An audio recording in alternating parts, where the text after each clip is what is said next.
Welcome to the Catholic Mom Fall Book Club, week 3. This is flying by. Before I forget, we will not be with you next week. There is a Catholic Mom event, a live one for the Catholic Mom team. Is going to all be together. Please keep us in your prayers, especially those traveling.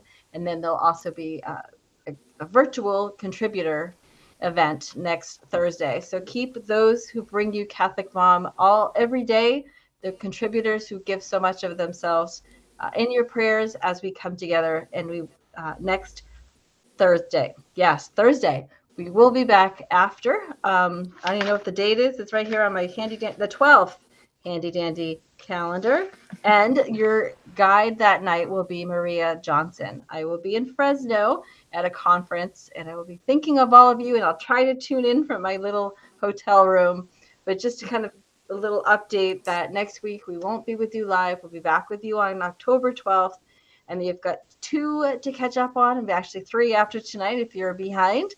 Or you can do a lot of reading in that time, either with In Pieces by Rhonda Ortiz, who is with us tonight from Chrism Press. Or if you finished In Pieces, you can move to Adrift, which is the sequel, also incredible, and from Chrism Press with her editor, Karen. Karen, how do you say your last name? Ulo, right? Ulio? Ulo. Yulo. Yulo.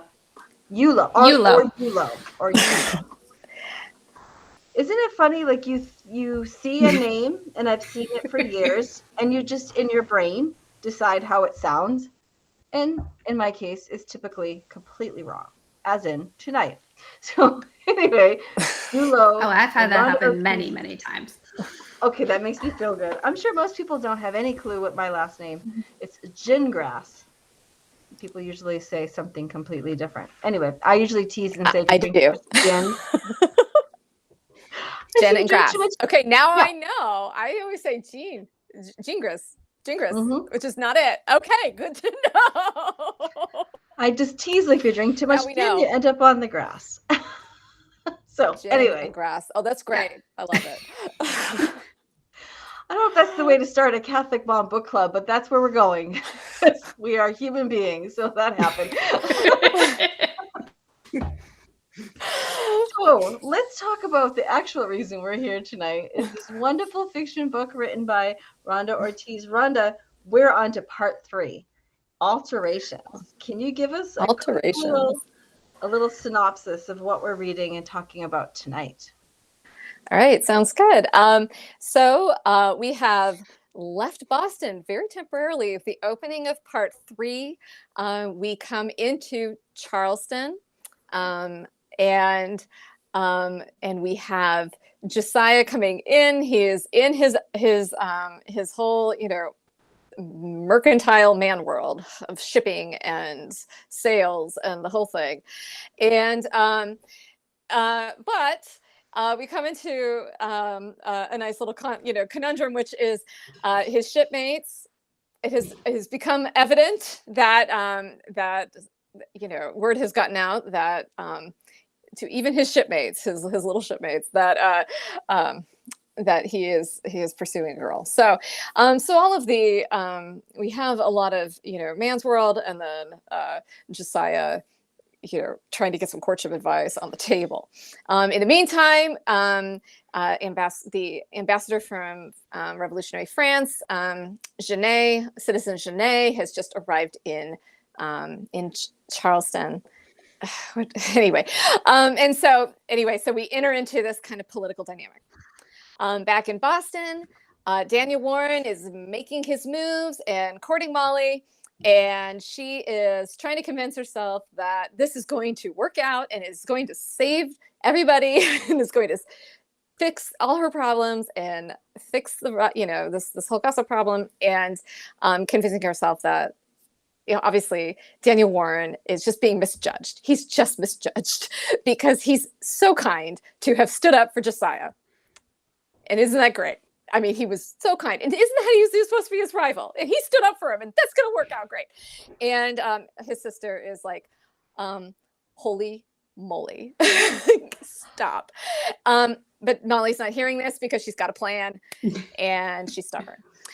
and for any other reasons. So anyway, so we are moving on with that. And as the part progresses, by the end of it, Mrs. Warren, Daniel and Prudence's mother, is making her moves into this and starting to solidify things on the social front and, clearing up this little misunderstanding about how could this girl possibly be so inappropriate and because obviously she wants her son. And so we end the part with her and Mrs. Robb having a little bit of a standoff. But we also end up with this realization that, Josiah still has a job to do, which is to court the girl. And so both Josiah and Sarah Robb come to the same realization. And Molly is kind of getting slowly sucked into this Warren maneuvering. And then finally, one last thing is that throughout the picking up the Genet plot, Josiah has a job problem in addition to a woman problem. And the job problem is that his job is taking him away from home. And there's something unsatisfying about, he misses his loved ones, and he's away at a really difficult time in his family and in Molly's life. And then in the meantime, he's being offered a new job. And he is offered he is introduced to President Washington, to his cabinet via a man named Reginald Harvey, who works for the president he works in the Treasury Department, but he is a sort of a aide-de-camp of Washington in terms of intelligence. And so, by the way, he's fictional. He's a fictionalized character, but that's basically where I place him. So that is part 3. So things are heating up. It's fun. Well, and Rhonda, you mentioned that Reginald Harvey is fictional, but one of the things that I absolutely love about this, not just In Pieces, but the series, is that George Washington, the spy master, is not fictional. I think it would be fascinating for you to give us a little bit of the real background there. Okay, yeah. So George Washington was an amazing, like I said, the spy master. He was an amazing intelligence officer, and he just was very good. He was, yeah. And so the theory is, I think the general consensus is that the only way the United States won the war is, 1, Washington knew how to wait. He just kept moving around and avoiding battles. 2, the French came in, and 3, that helped. And then 3 is that he outwitted them. He had 4 fronts of intelligence, different intelligence lines going. Probably the more famous one that people know about, thanks to certain miniseries in the past, and there's some been books on it, is his military intelligence, which ran through Benjamin Talmadge. But the most famous of that is the Culper ring in New York. And it was a ring of everyday normal people spying in British occupied New York City. So if you're ever interested, that's during the war. So it's interesting. So once you have once we won the war, right? Now you have to start a government. It took us a while because we did the Articles of Confederation, and that didn't really work out very well. And then they finally go, let's do something different. And then you have the Constitution, and then Washington is elected president. One of the first things that the first legislation that ends up happening. So first of all, they had to get some money rolling in. So they did that. They made sure they did all the legislation that they needed to do to make sure they could tax people and, collect said taxes and mint money. And then soon after that, they set up an intelligence fund, a black ops fund. And it was called it's called the Contingency Fund for Foreign Exchange. I believe that's the name of the fund. And it was a black ops fund. The money was used exclusively by the president. He was not required to report what he used it for. Only that he used it. It was just simply handed over to him for his use for intelligence reasons. Now, it was meant for primarily it was meant for overseas intelligence. The fictionalized part of me is like, okay, well, what about domestic intelligence? And what were they doing? There is domestic intelligence, but it's very like real life. It's very kind of helter skelter, because again, it's the beginning of the country. So in the book, I kind of this is question of, and we haven't gotten to part 4 and we haven't gotten any further into the series, but like the question of like, what are they doing at home as well? So, but when Josiah meets Reginald Harvey, in this part, Reginald Harvey wants to send him to France as an intelligencer, is the word they use, as a spy in revolutionary France. And Josiah says no, which we could talk about. And I think that's a very interesting conversation starter. But in any case, so Washington had this money. In my end, I said, well, okay, well, Washington was known to use aide-de-camp. He was known to use there's always a second person. And I'm like, I don't know who that second person would have been, but there's money being moved around. So you need somebody from the Treasury doing something. So I was like, let me just make up a person who's going to be privy to stuff and helping with the money, because there's money management in this. But yeah, I mean, it was crazy. Oh, and here's the crazy fact, because everybody wants to hear this. Of course we do. That of course you do. The percentage of federal dollars allotted to this fund, to this Black Ops fund that he didn't have to report to anybody, was 10%. It got up to 12%. And it was like this until I think like the Polk administration. I don't remember. It took a while for them to actually come up with some other intelligence funding and like method. It was crazy. It's a crazy wild crazy story. So I have a follow-up question, and you can both answer this. And how does one incorporate a nonfiction character into their fictional writing? Do you keep the truth of that person intact and then build in stuff? Mm-hmm. Just curious. I'll let Karen answer this because she does it for her own fiction. So as well as editing. Yes. Yeah, I've got. I have a book coming out next year that's set during the French Revolution, and there are more real people in it than fictional people. So, like, so I mean, yes. Basically, you learn as much as you can about the person, and in particular at that point, in their life, whatever's happening in that time period right then, and then allow them to interact with your fictional characters. So, for example, I have mine is set in that part of it is set in Paris, and I have Thomas Jefferson was the American minister plenipotentiary. He wasn't allowed to be called ambassador, but he was the ambassador to France. And so I have my character going over to Thomas Jefferson's house for dinner one night. And yes, what you do is you work in as much fact as you can. So I did a whole lot of reading. I learned about the actual building we used as the U.S. Embassy, which was called Hotel de Langeac, and what it looked like. It's not there anymore, so there aren't any photographs, but there are descriptions, and I used those. And just even tiny little things like he had gone to Italy the previous year and discovered pasta and brought it back to France with him because he loved it.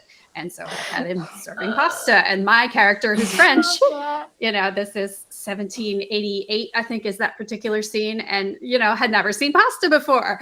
And so, yeah, the way you do it is you learn as much as you can, and you pick out the fun stuff and bring it in. I know. Like his house actually had fluctuates in 1788. And that's another thing where you're like, well, that is fun. So I'm going to make this part of the story, Yeah, it is a lot of fun. And it was a lot of fun, with just to bring in Thomas Jefferson. Thomas Jefferson makes a cameo in this book, too, in this particular part. And what it was like, Josiah, like the big crisis of the 1790s in the United States is around national sovereignty. And so it's like, are we a nation? Are we other people's puppet?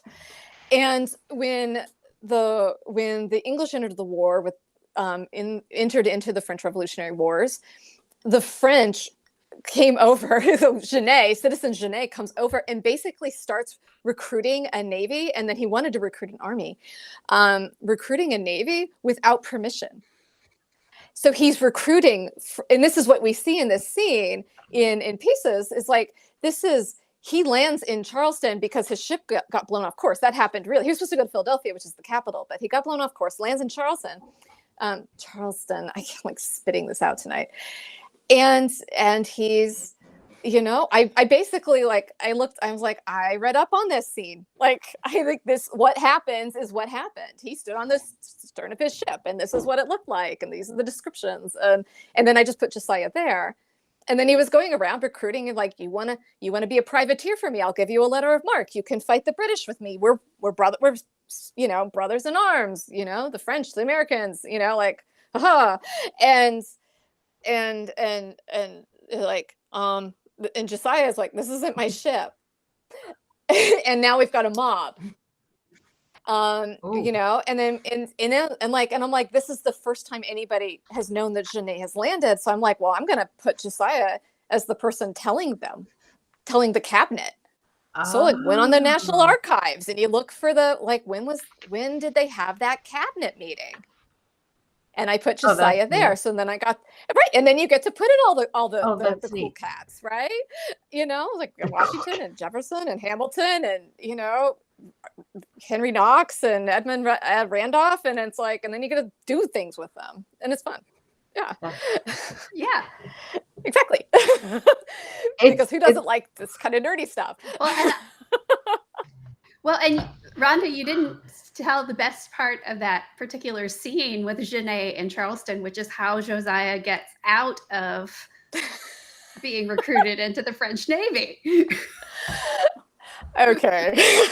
So this is a 2-chapter, like the Charleston scene is the 2-chapter scene. And those of you who read it tonight, I hope enjoyed it. It opens with Josiah, they're coming into Charleston, and then they go to the tavern. Right. And he and Filippo and Isaac Lewis, they're at the tavern and they're just doing man chat. Like they're eating and talking about food because they like food. Then the man chat, they're man chatting. and then the 3 youngsters on the ship come in, the rascals. And, and this is the thing to realize too about the age of sail and about this time also actually for any profession is that young men began their apprenticeships at age 12 in most of their professions. And so the same at sea. So you have teenagers.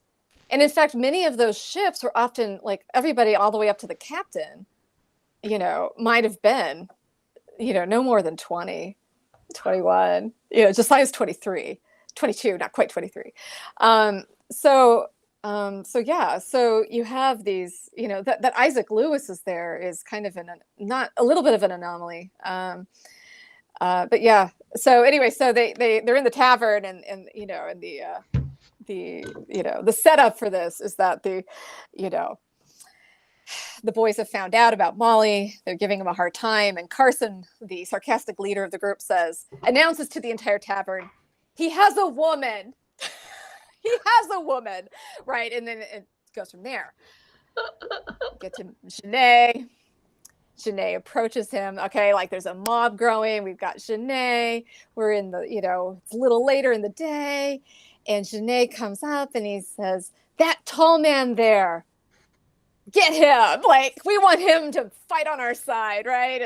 And thus goes back and forth. And there's again, the South was very pro-France and the North was not in the same way. So like already there's a little bit of distrust there. Anyway, he gets out of it eventually, the mob's growing and he goes, I have a woman. The Genet turns around like, what? I have a beautiful woman. I want to go home to her.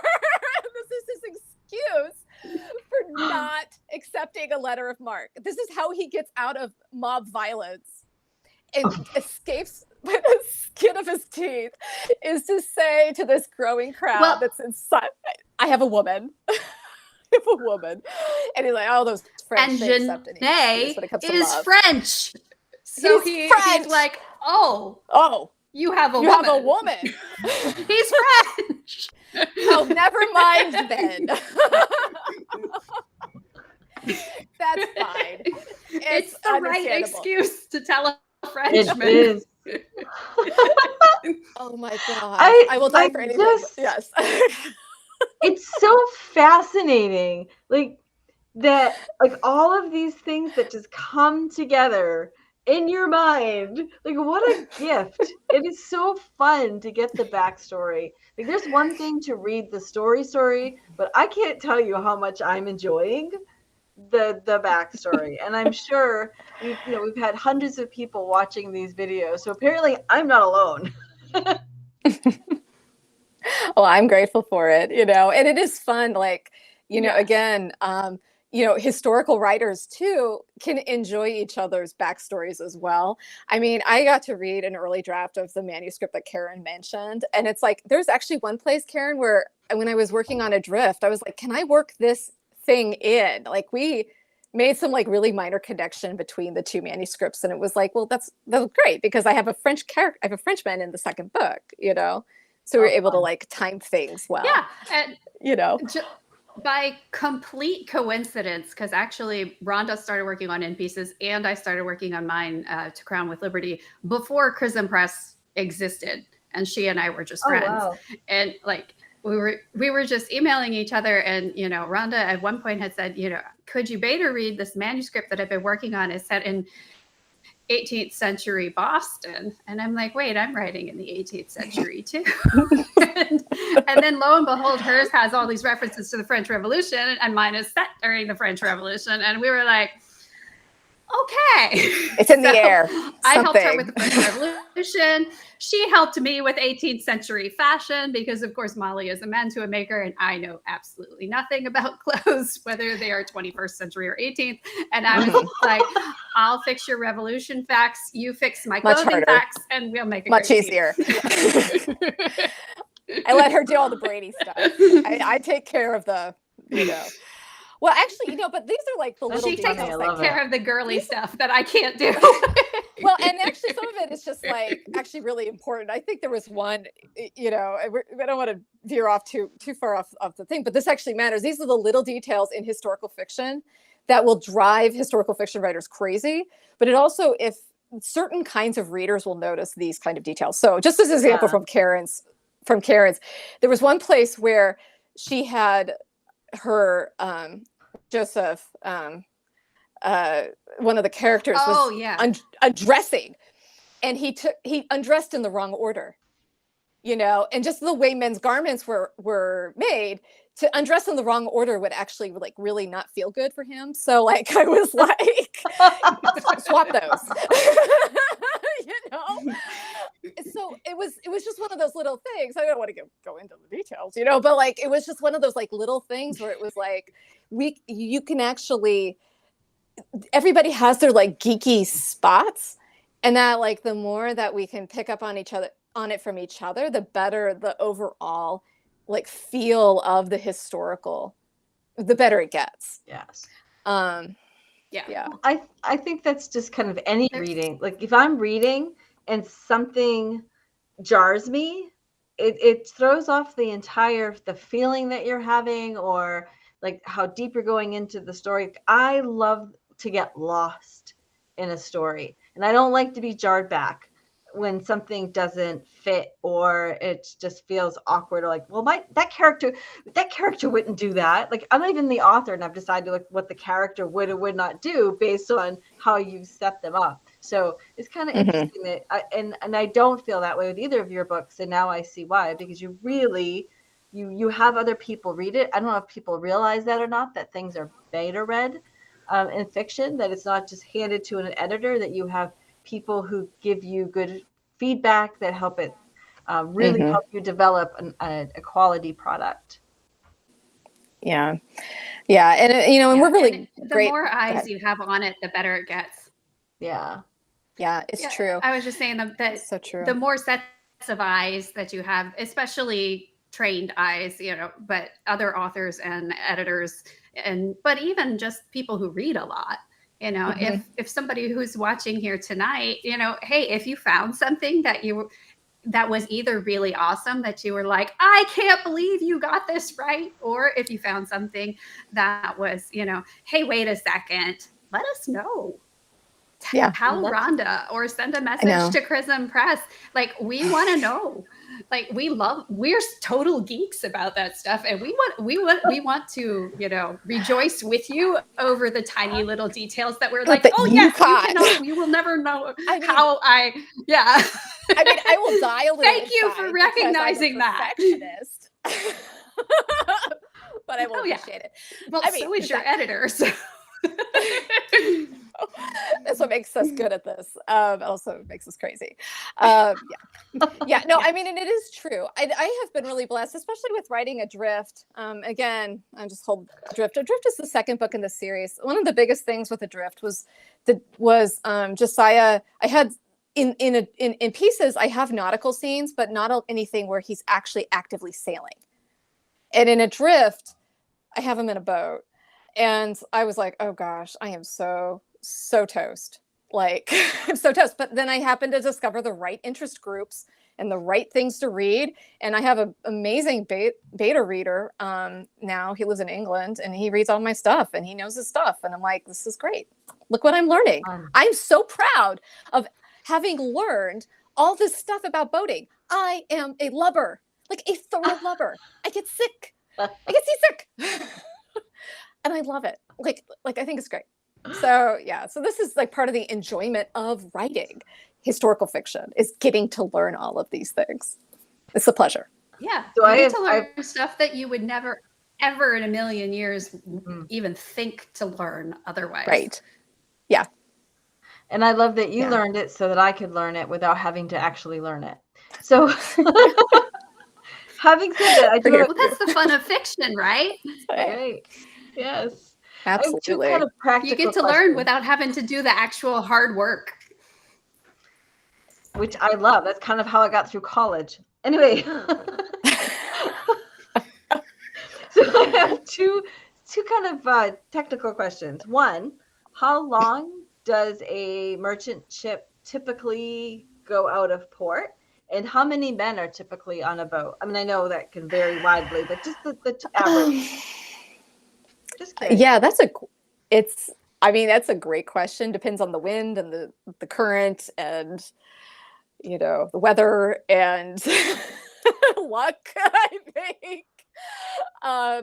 In this particular jaunt, they're going against the current. They're doing a little jaunt of coastal trade. So they're coming south and then they go up and then they go north. So they're coming out and around and then back up along the coast a little bit. So, I mean, you're fighting the wind and the current on the way there.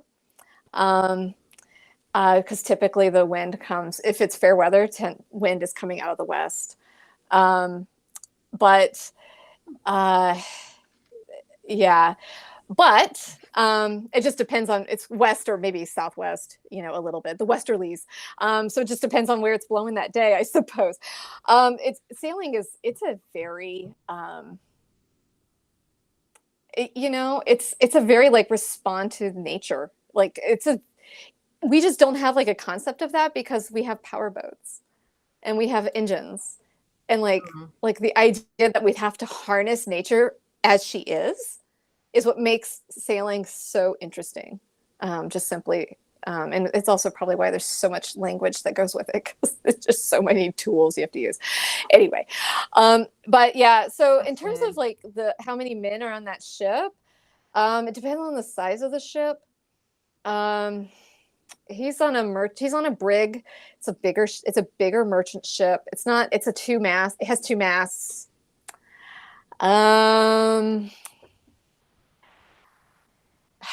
Because in the Navy, they would see, and this is the other thing too.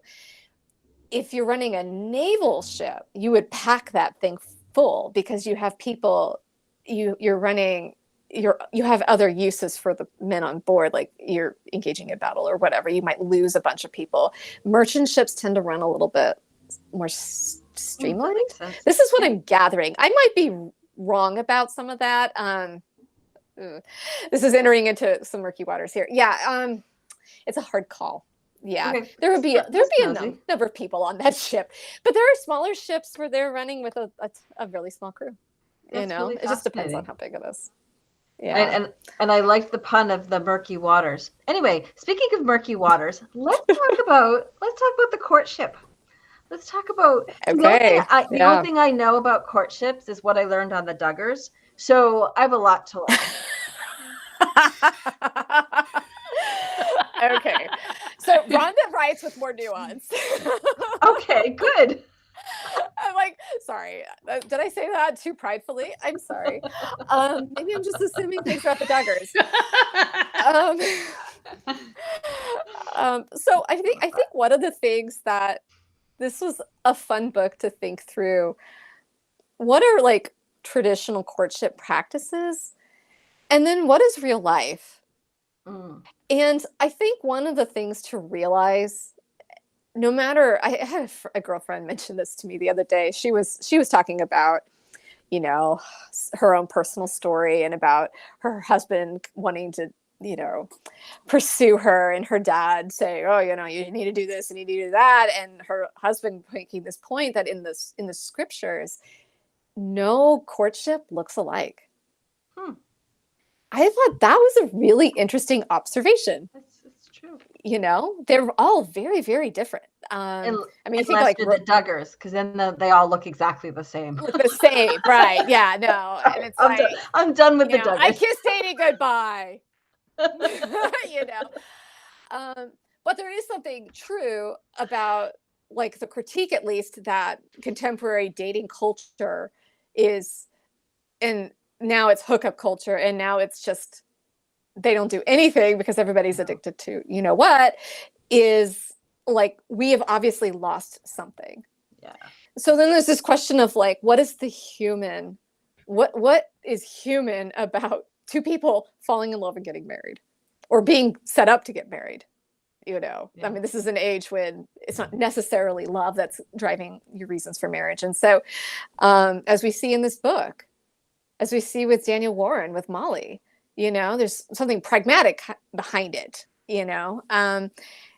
behind her, at least her willingness and her encouragement of her husband hunting. She's husband hunting. She knows she's doing it, and she knows it's wrong, but she's doing it anyway, right? And I think there's this question of, like, what are the human elements that we have lost to history? What have lost to history, and then, like, what does that actually look like? And then how do we make that contemporary, and how do we bring our contemporary understanding to that? So courtship. Yeah. So, I mean, there's places in this book where I'm like, this is part of the drama for Josiah, is that his mother says, you can't court her. She's not ready. She's in charge. And Josiah's like, I thought the man was in charge. And of course, Mrs. Rob's like, that's what you think, Women are usually in charge of this. We love Mrs. Rob. All right, yeah, you think you're in charge, young man, but no, it's not how it works. Actually, there are many pieces at work and play. You just need to know this.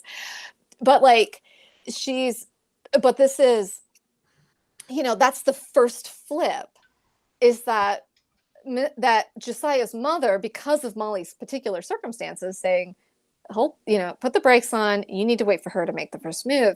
And that this chapter, and that's how he leaves Boston.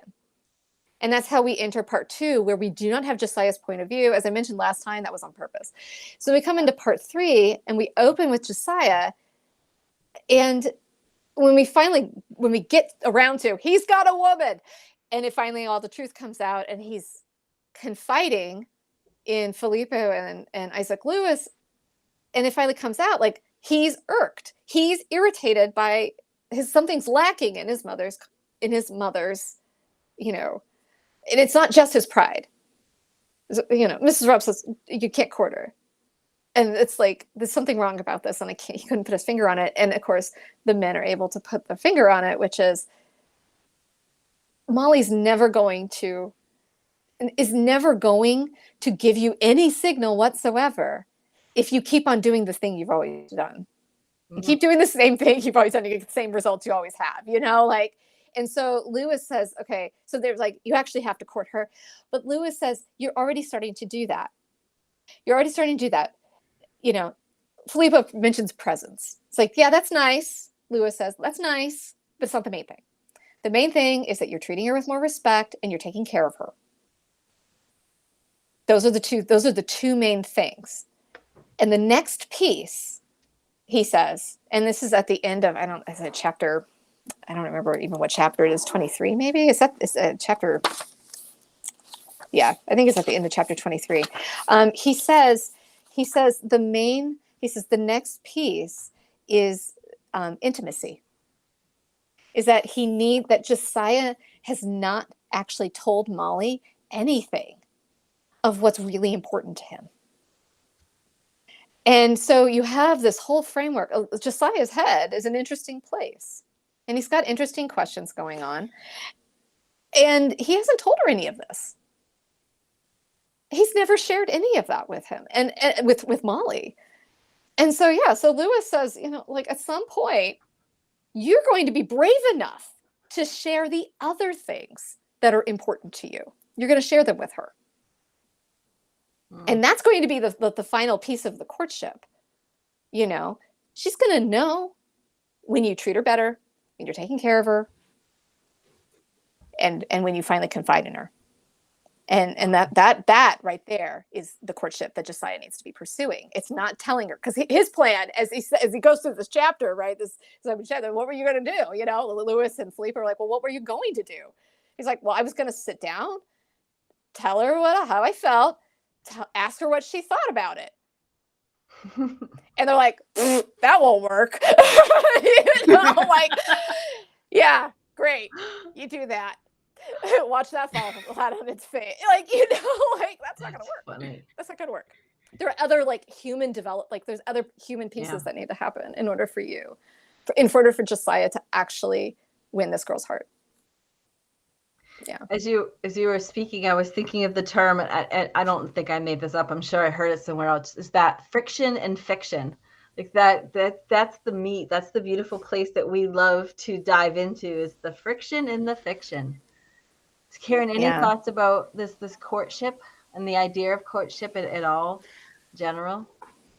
Yeah, well, I think, Rhonda did a great job of explaining basically why Josiah is the hero, and it also contrasts really well with Daniel Warren's idea of courtship, which is not really, on the surface, it's not that different.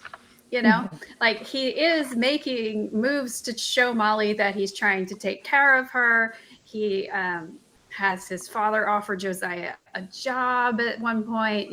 He's trying to make sure that everything is,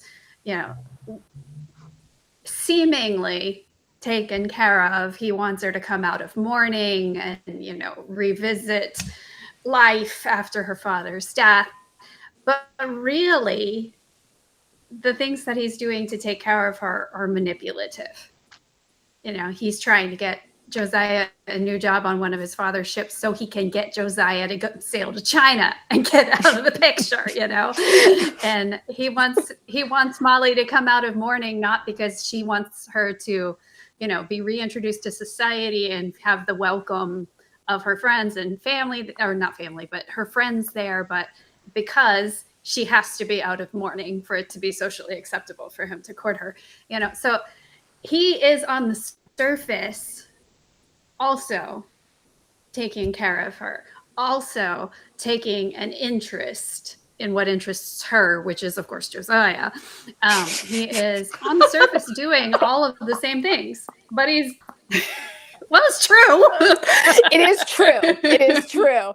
And that's part of the problem is that she doesn't see it that It's way. part of the well, and Daniel Warren is That's funny. smart enough to realize it because Molly has not Sure. recognized her true feelings for Josiah, but Daniel Warren has, and he figures out how to work it to his advantage. I mean, he's not stupid, Nope. but he is manipulative. Yeah. And then, you know, Rhonda mentioned the next step is intimacy. I will save that for spoiler for part 4 because I'm pretty sure that's where it comes up. But he's going to make a mockery of that one too. Yeah. Well, and I was just thinking, there's, you know, what is the you know, the impetus for Daniel Warren. And I gotta find this because it's actually when Molly is at, she goes and calls on Prudence. And so this is the chapter oh gosh, yes, it's right at the end of it's chapter 25. Right at the end of that chapter. So she's visiting Prudence. She's promised to call on Prudence. She's in the Warren home. But she knows it's a morning call. The men are never there in the morning. So this is not like, she's not exactly chasing after him. She's just calling on her friend. But Danny Warren has found out that she's coming. So, of course, he stays home because he's not an idiot. And he does these things, right? But he walks in and she's telling this, Molly, without seeing him, she's telling a story about this childhood prank that she and Josiah had tricked her, basically gotten her in trouble so that he could sneak some goodies from the kitchen. And he got her one so that he could share it with her, but she was getting chewed out. And meantime, he's sneaking away with the goodies. And then later on, he's like, I got you, you know? And so Molly, she makes this comment, it was good, but it didn't taste as good as if she got in trouble. You know, she had gotten in trouble with it anyway. And Daniel Warren walks in and he says, I always thought stolen fruit was the sweetest. And this is a man who, when he sees something he wants, he just goes and gets it. He will find it. Oh, wait, he wants it and he will get it. You know, like this is like, he is not, no one tells him no. No one tells Daniel Warren no, which I think is pretty obvious from Prudence, at least from Prudence's viewpoint, right? It's like he's the darling. He's darling Daniel. Now, it's not clear that what his relationship with, at this point, it's not clear what his relationship with their father is and like what, but Mr. Warren is kind of a congenial guy, okay? So he's a peacemaker. He's kind of, you know, he's everybody's like favorite papa, you know, like, and Mrs. Warren dotes on her oldest son, you know? And so this is this kind of, I mean, but you think about it, he's 30 years old. He's still living at home. I mean, like he's not married. I mean, there's many things where you're like, you know, like red flag. Like, I know, like, what's he got going for him? That he's gigantic. That's what he's got going for him. He's gigantic and he's a manipulative jerk. I mean, like, but at the same time, like he is not deterred by Molly's interest in somebody else because she's not aware of it, and he's like, I like her, so why not steal it? I don't know. I mean, there's just something kind of right. Like, I need you to address Barb. I actually was thinking about Barb because I knew she was a beta reader for this book, and she posted a comment here. When I was beta reading In Pieces, I emailed Rhonda in outrage about what Daniel Warren did once he figured out Molly's attraction to Josiah. So what did you do with this outraged email from your beta reader? Like, good. She's angry. That means something. I did a good job. Sorry, Barb. That's exactly what it means. It means your reader is engaged. That's right. That's right. Oh, you're angry. I could not care. See, I mean, that's the other option. Awesome. mean, no, we care. It's awesome. Yeah, no, but it is true. Like, it's actually really good. That is a fantastic feedback to get. Yes. Is emotional feedback.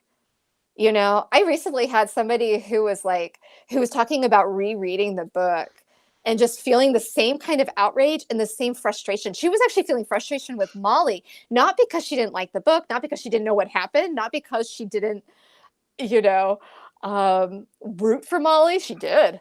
She loved the book. You know, this is somebody who gave it 5 stars, but she said like that pain, that visceral pain you have of watching somebody you like make a stupid mistake. And you're like, why are you doing this to yourself? You know, like, why are you doing this? And you see that in the book. You see that with Prudence and Joy, right? You know, Joy's like, what did he do to bamboozle her? Like, Prudence like, I thought she had possession of common sense. you know, like his girlfriends are like going to town on this, like, she's an idiot. She's an idiot. What's she doing? You know? And of course they cannot like, yeah, I know. I love your dialogue. This is it. I love your dialogue. Like I fall in love with the way these people speak, how they speak to each other, how they're so frank, and I love your dialogue. I want thank you. Be in your head, like with all the voices. I don't know if you really want to be their host. I do. I really do. It sounds like a party up there. Oh, it's great. It's great. I know. So it's really hard to pull me back out of it too. My husband's like, woohoo, hey, real life, right here. It's happening right here. Well, you know what? You bring up a really great point. And I'm sure that everybody listening to this has had this experience. You finish a good book, and sometimes it can take you days to disengage from these characters, from the story, from what happened. Like, especially if it's a series, which is always, I love series because I get more chances to fall in love with the characters. There's nothing worse than reading a book and knowing there's another one coming, but it's not done yet. Like, I always wait to binge and watch them all, to watch or read them all at once. But I think that's another, a thing about fiction that I would love to talk a little bit about is that idea that you get so invested in your reading and in these people that it is hard to disconnect and be like, oh yeah, that was just a book. You're like, no, these are my friends now. I'd love to know your thoughts on that. If I'm the only crazy lady that does that. Do you mind if I take this one, Rhonda? Go ahead, please. So there's actually, I don't have the numbers or the researchers or anything right at my fingertips, but there have been many, many studies done that show that the emotions that you feel when you're either reading or watching a piece of fiction are in fact just as real as the ones that you experience based on your life. But your brain can't tell the difference between fictional anger and real anger, or fictional love and real love. Like, your rational part of you can, obviously, you know that you're not really meeting Josiah and Molly or whoever it is in the book that day, but your the chemicals are all the same. And so I think that one of the things that fiction is so good at is teaching us how to feel, like, for real. Yeah. Like, it teaches us morality. I like to call it, my sort of catchphrase that I use all the time is that fiction is the laboratory of the soul. It's where you go to experiment with what is it like to be a woman in Molly's circumstances, where, who has experienced this tragedy in her life and now has this impossible social situation, and she's trying to navigate it despite being ill. Like, you become that to a certain extent when you read it, and the feelings and what you learn as a human being from it are real. And so in that sense, fiction is actually realer than nonfiction in the effect that it has on the reader. And you'll carry it much more deeply, assuming it was a good book that you engaged with. Obviously, there's stuff you read that you're like, okay, why did I waste my time? Or I forgot about it 10 seconds later. But if it's really effective and engaging, then you're going to carry it with you in a way that you're not going to carry facts and figures. And it's the reason Jesus preached in parables, y'all. Our first Christian fiction writer was the Lord himself. And it's because he's inviting you to experience what it's like to be a son who goes off and wastes his fortune and has his father, receive him back with joy, or whichever parable you want to choose. And it's because it has a very real effect on the human person. And it's been studied many times. I'm not making this up. Preach it, sister. I am so excited the Holy Spirit led us down that little rabbit hole, because that's fascinating. That is so fascinating. And to be the writer then is also an exercise in empathy, right? I mean, it's like, okay, so as the reader, you're like Karen's saying, you're entering into that world, and it's expansive for you. The more good fiction you read, it's teaching you, like you're saying, it's an exercise, it's a gym, right? And it's there's a moral education, there's an intellectual education. It's a gym for the emotions and for morality.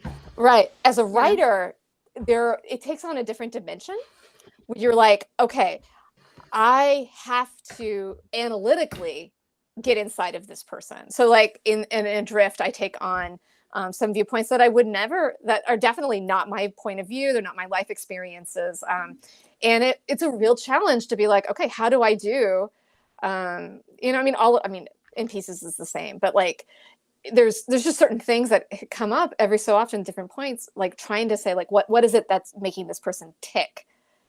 And like, why are they responding the way they are? Or like, what would their response be? And try to make that come alive for the reader by telling it as truthfully as you possibly can. So asking different questions of yourself as a reader, and then the editor helping foster those kinds of questions by asking, okay, what would this happen? Would this happen? What about that? That doesn't ring true, or whatever it might be. Yeah. Which I think brings to the idea of why book clubs are so wonderful, fiction and nonfiction ones. That gives you like reading books alone is wonderful, but the idea of then coming and talking about these characters with other people, like we see that that Molly can be very susceptible to being manipulated at times. She could be, I think you used the word gullible. Like there's different things about our characters that we think if they could see the whole picture, what would they do different? If we were in that position and just seeing what she's seeing, feeling what she's feeling, would we do the same thing? I think those are very valuable conversations to have. As you're saying, it's a school, it's a gym, it's a way of practicing our own virtues without actually being out in the messy world making a mess. Well, and I think too, I mean, if you look at, and that's why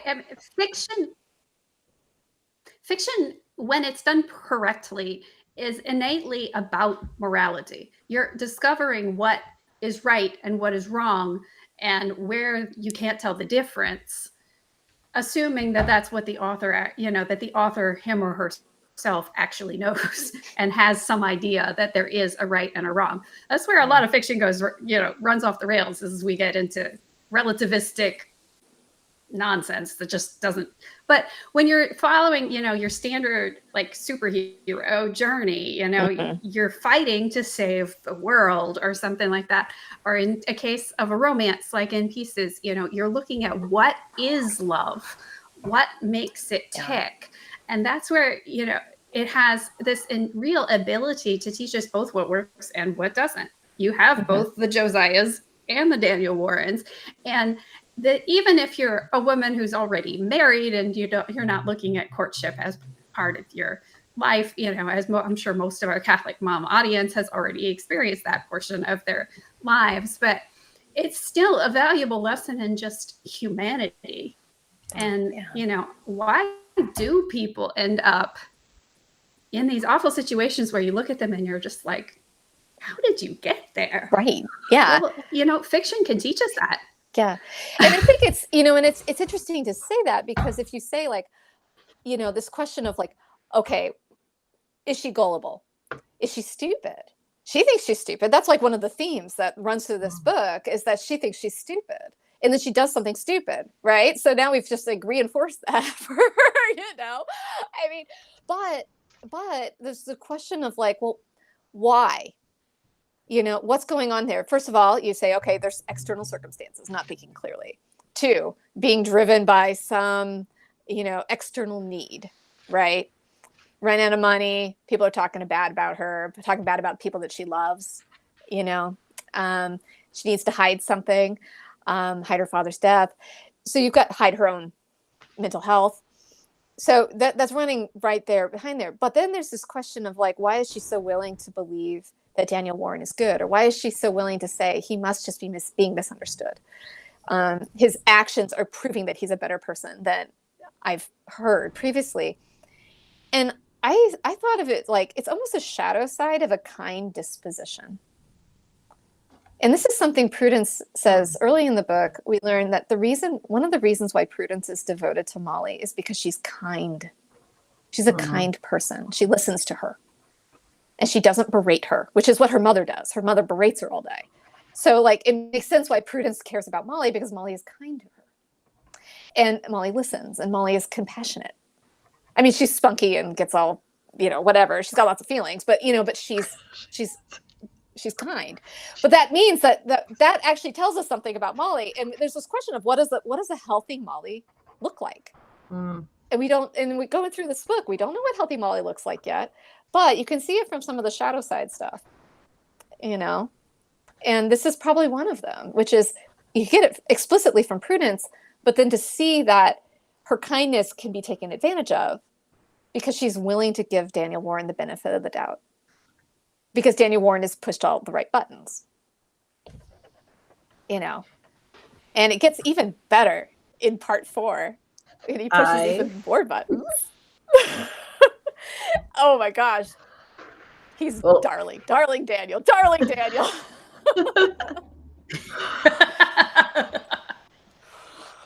Well, as usual, this time absolutely flew by.